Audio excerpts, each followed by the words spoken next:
નમસ્કાર દોસ્તો, જય હિન્દ. સ્વાગત છે આપ સૌ દોસ્તોનું ઇન્સ્પાયર ગુજરાતના આ ડિજિટલ પ્લેટફોર્મ પર. દોસ્તો, તમે હમણાં થોડા સમય પહેલા એટલે કે ડોનાલ્ડ ટ્રમ્પ અને ઇલોન મસ્ક એના બે વચ્ચે એ ઈલું ચાલતું હતું.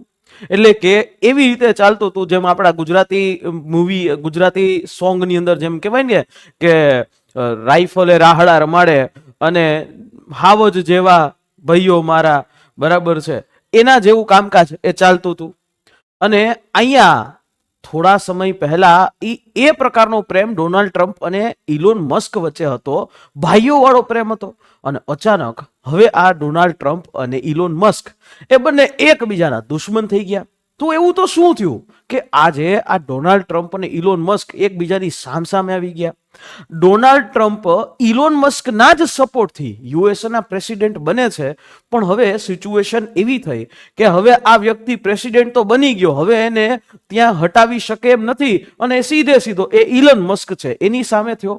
તો હવે આમાં આ પ્રકારનો પ્રેમ એ થયો હતો, બરાબર. અને અત્યારે જેમ દેવાયત ખવડ કહેવાય ને કે ભાઈબંધો ભાઈઓ હારે બેહવાની એ વાત આવી અને એમાંય પછી ડોનાલ્ડ, જેમ અત્યારની સિચ્યુએશનના શબ્દોમાં આપણે વર્ણવીએ એ ખાસ જે આપણા દેવાયત ખવડના શબ્દોની અંદર કે ભાઈ ચકલા કોઈ દી બાજ ન બને, એમ અત્યારે હવે ઇલોન મસ્ક છે એને અહીંયા ડોનાલ્ડ ટ્રમ્પ એ આંખ દેખાડી રહ્યા છે. તો આખી વસ્તુનો મૂળ શું છે, રીઝન શું છે? તો આ આખી જ બાબતનું રીઝન છે ડોનાલ્ડ ટ્રમ્પ દ્વારા તાજેતરમાં જાહેર કરવામાં આવેલું એક બિગ બ્યુટીફુલ બિલ. તમે જોયું હશે કે ડોનાલ્ડ ટ્રમ્પનો આ વખતનો જે કાર્યકાળ છે એ ખૂબ વિવાદિત રહ્યો છે.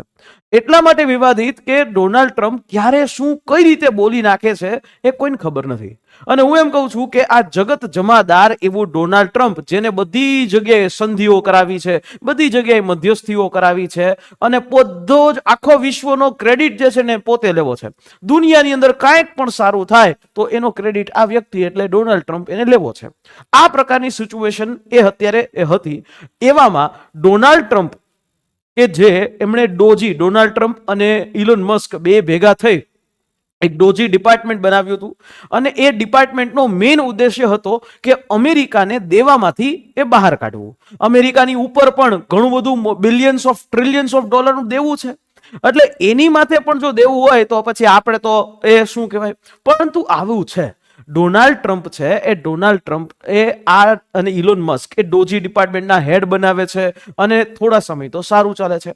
અચાનક ડોનાલ્ડ ટ્રમ્પના આ ડોજી ડિપાર્ટમેન્ટમાંથી ઇલોન મસ્ક રાજીનામું આપીને એ સાઇડલાઇન થઈ જાય છે અને એ ટ્વિટર ઉપર જે છે એ પછી ડોનાલ્ડ ટ્રમ્પ છે એના ઉપર એ લખે છે. એટલે આમનું મેઇન જે મૂળ છે એ ડોનાલ્ડ ટ્રમ્પનું એક બિગ બ્યુટીફુલ બિલ છે. હવે જેવું ઇલોન મસ્ક અને ડોનાલ્ડ ટ્રમ્પ વચ્ચે અત્યારે જે બાંધવાનું જે છે એ થયું, તો એમાં એ ટેસ્લાના શેર પણ એ ગગડી ગયા. કારણ કે એક સમય હતો કે દુનિયાના સૌથી મોટા અને રિચેસ્ટ આ એવા પર્સન, જે સૌથી પૈસાદાર એવો વ્યક્તિ એટલે ઇલોન મસ્ક ગણાતો, એના ટેસ્લા કંપનીના છે એ શેર એ 14% કરતા પણ વધારે એ ગગડી ગયા છે. આટલું બધું થયું છે. અને આ બધી જ વસ્તુનું જે રીઝન છે એ એક આવું બિગ બ્યુટીફુલ બિલ, જે ડોનાલ્ડ ટ્રમ્પ એવું કહે છે કે બિગ બ્યુટીફુલ બિલ. હવે અહીંયા તમને દરેક લોકોને એ જાણવાની ઈચ્છા હશે કે આ બિગ બ્યુટીફુલ બિલ છે શું? કયા બિલથી આ બે જેમ ભાઈઓની જેમ રહેતા હતા, કરણ અર્જુનની જેમ રહેતા હતા, અને કરણ અર્જુન જે છે એની જેવું રહેતા હતા, વાઘની જેવું રહેતા હતા. એમ કહેવાય ને કે એક ફોન કરે ને સીધો એ ટ્રમ્પ આવી જાય, એક ફોન કરે ને ઇલોન મસ્ક આવી જાય. અને એ બે વચ્ચે બાંધવાનું કારણ શું? તો આનું કારણ છે આ બિલ. ટ્રમ્પનું એવું કહેવું છે યુએસ જે છે એ યુએસ એટલે કે યુનાઇટેડ સ્ટેટ્સ, એનું આ જે બિગ બ્યુટીફુલ બિલ છે, એક બિગ બ્યુટીફુલ બિલની અંદર એ આવનારા સમયમાં યુએસ ના નાગરિકોના ટેક્સીસ છે એ ઘટાડી રહી છે. એટલે કે યુએસના નાગરિકોના ટેક્સીસ ઓછું કરી રહ્યા છે. અને ઇવન કે ત્યાં જે ટીપ કલ્ચર છે, તમને ખ્યાલ છે કે યુએસની અંદર ટીપ આપવામાં આવે. આપણે ઇન્ડિયાની અંદર તો એટલું બધું ટીપ કલ્ચર નથી, પરંતુ યુએસ છે, અમેરિકા છે, ત્યાં તમે હોટલની અંદર ક્યાંય પણ જમવા માટે જાઓ, કોઈ પણ જગ્યાએ જાઓ, તો તમારે જે તમારું બિલ થયું હોય એના 10 થી 20% જેટલું તમારે ટીપ આપવી જ પડે. બાકી એ ટીપ ન આપે ને તો તમને જે છે એ સામે વ્યવસ્થિત સર્વિસ ન મળે, અથવા તો તમને જે છે એવી નજરે જોવા મળે. એટલે ટીપ કલ્ચર એ યુએસ ની અંદર છે. આમાંથી ઘણા બધા આપણા વ્યુઅર્સ છે એ યુએસ ના પણ છે, કેનેડાના છે, ઓસ્ટ્રેલિયાના છે, તો એમ લોકોને ખબર હશે. પરંતુ આ ટીપ કલ્ચરની અંદર જે પહેલા એ આવકમાં ગણાય અને એના ઉપર પણ ટેક્સીસ લાગતા હતા. હવે ડોનાલ્ડ ટ્રમ્પે એવું કીધું કે ટિપ્સ ઉપર 0 ટેક્સીસ લાગશે.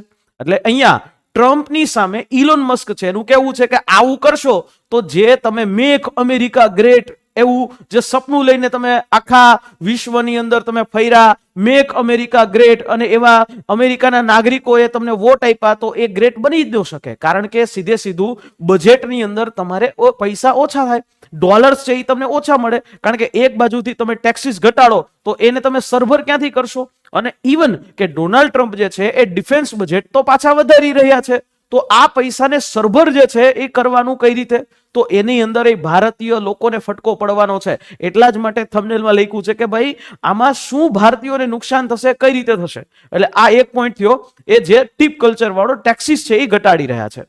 બરાબર, ટેક્સીસ છે જે છે એ તો ઘટાડી રહ્યા છે, પણ એની સાથે સાથે ડોનાલ્ડ ટ્રમ્પ અને ઇલોન મસ્ક વચ્ચે ટ્વિટરની અંદર એ પ્રકારનું જે છે બાંધવાનું ચાલુ છે કે ઇલોન મસ્ક જે છે અહીંયા ડોનાલ્ડ ટ્રમ્પ એનું પોતાનું એક અલગથી પ્લેટફોર્મ છે.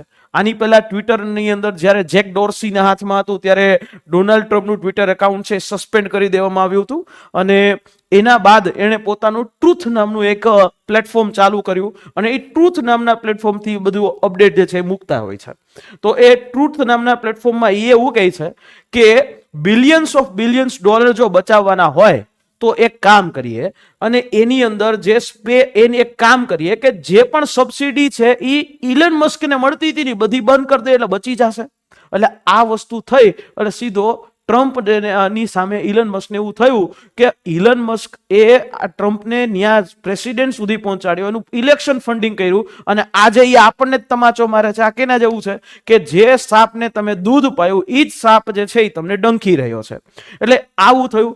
ઇવન કે આની અંદર ટ્રમ્પ જે છે એ એવું કહે છે, એક સમય એવો હતો કે ટ્રમ્પ જે છે એ અહીંયા તમને દેખાશે 24 માર્ચનું આ ટ્વીટ છે, એનું એ વિડીયો છે, એમાં એ કહે છે કે ઇલોન મસ્કે મારી પાસે કાંઈ માંગ્યું નથી. ઇલોન મસ્ક છે એ સાચો દેશભક્ત છે.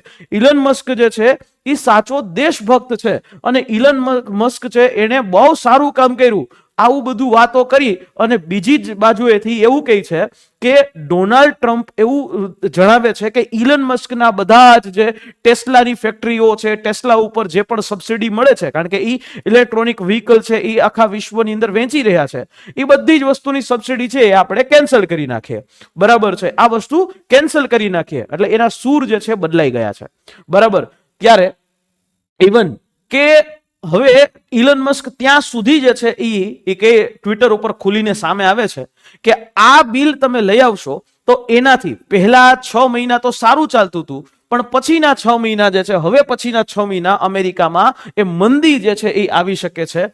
અને એ જ રીતે ઇલોન મસ્ક જે અત્યારે લિબરલ પાર્ટી અને રિપબ્લિકન પાર્ટી આવી ત્યાં અમેરિકામાં બે પાર્ટીઓ હોય છે, એની જગ્યાએ ઇલોન મસ્ક એવું કહે છે કે શું હવે આપણે એક નવી અમેરિકામાં પોલિટિકલ પાર્ટી બનાવવી જોઈએ કે નહીં? કારણ કે આ તો એને પોતે પબ્લિકલી પોતાનું જ પ્લેટફોર્મ છે ને પોતાના જ પ્લેટફોર્મ ઉપર એ યસ જે છે કરાવી દે. પણ ખેર, પણ અહીંયા ઇલોન મસ્ક ક્યારે પણ પ્રેસિડેન્ટ જે છે એ ન બની શકે, કારણ કે ઇલોન મસ્કનો જન્મ એ દક્ષિણ આફ્રિકામાં થયો છે. તો યુએસની અંદર જો કોઈ એ પ્રેસિડેન્ટ બનવું હોય તો એને ત્યાં જન્મ લેવો પડે. પણ ઇલોન મસ્ક છે એ હંમેશા આવી રીતે પપેટ જે છે પ્રેસિડેન્ટ એ રાખી શકે, કારણ કે એની પાસે ડોલર્સ છે, કંપનીઓ છે, સારા એવો પૈસા છે. પણ આખી જે વસ્તુ છે એનો મૂળ કે ટેક્સ, અમેરિકાના લોકોનો ટેક્સ છે એ હવે ઓછો કરી રહી છે. હવે તમને એમ થશે સાહેબ અમેરિકાનો ટેક્સ ઓછો થાય આ તો સારી બાબત થાય, પણ ટેક્સ જો ઓછો થાય તો એની સામે એ ટેક્સને ક્યાંક ને ક્યાંક સરભર કરવું પડે. હવે એ સરભર છે એ ક્યાંથી કરશે? હવે એનો હું જવાબ આપું છું કે આ સરભર થશે સીધું એ દુનિયાના અલગ અલગ દેશોથી, એમાં ભારત પણ આવી ગયું. આ ડોનાલ્ડ ટ્રમ્પ રેમિટન્સ ટેક્સ એ હવે વધારવા જઈ રહ્યો છે. હવે એમ થશે સર કે આ રેમિટન્સ ટેક્સ એટલે શું? અમેરિકામાંથી બીજા અલગ અલગ દેશોમાં, અમેરિકામાં ભારતીયો ઘણા બધા છે, ત્યાંના ભારતીયો જો ભારતમાં એ ડોલર્સ જે છે મોકલે, કમાઈ પોતાની મોકલે, તો એના ઉપર અમેરિકા એક રેમિટન્સ ટેક્સ લે. બરાબર. એટલે અમેરિકાનો જે ડોલર જો ભારતમાં મોકલવામાં આવે ત્યારે એના પર એક ટેક્સ આવે, એને કહેવાય રેમિટન્સ ટેક્સ. હવે ડોનાલ્ડ ટ્રમ્પ આ રેમિટન્સ ટેક્સ એ 5% જેટલું વધારવાનો છે. એટલે એની સીધી અસર ભારતમાં જે લોકો પૈસા મોકલે છે એના ઉપર થશે. ભારતની અંદર જે લોકો ઇન્વેસ્ટમેન્ટ, કારણ કે યુએસએ ની અંદર ઘણા બધા ગુજરાતીઓ છે જે ભારતની અંદર ઇન્વેસ્ટમેન્ટ કરે છે, તો એમને માની લો કે 1 લાખ રૂપિયા મોકલે તો એમાંથી સીધા 5,000 રૂપિયા છે રેમિટન્સ ટેક્સની અંદર યુએસમાં વયા જાય.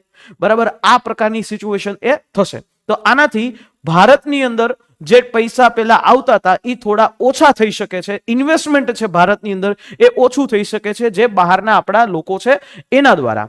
તો આવું રહે છે. પણ હા, એક વસ્તુ છે કે આનાથી જે છે એ નુકસાની ભારતને પણ થશે અને દુનિયાના બીજા બધા જ દેશો છે જ્યાં જ્યાં એ પૈસાઓ મોકલશે ત્યાં ત્યાં થશે. પરંતુ અત્યારે આપણે વાત કરીએ છીએ ડોનાલ્ડ ટ્રમ્પ અને એ ઇલન મસ્કના પ્રેમની.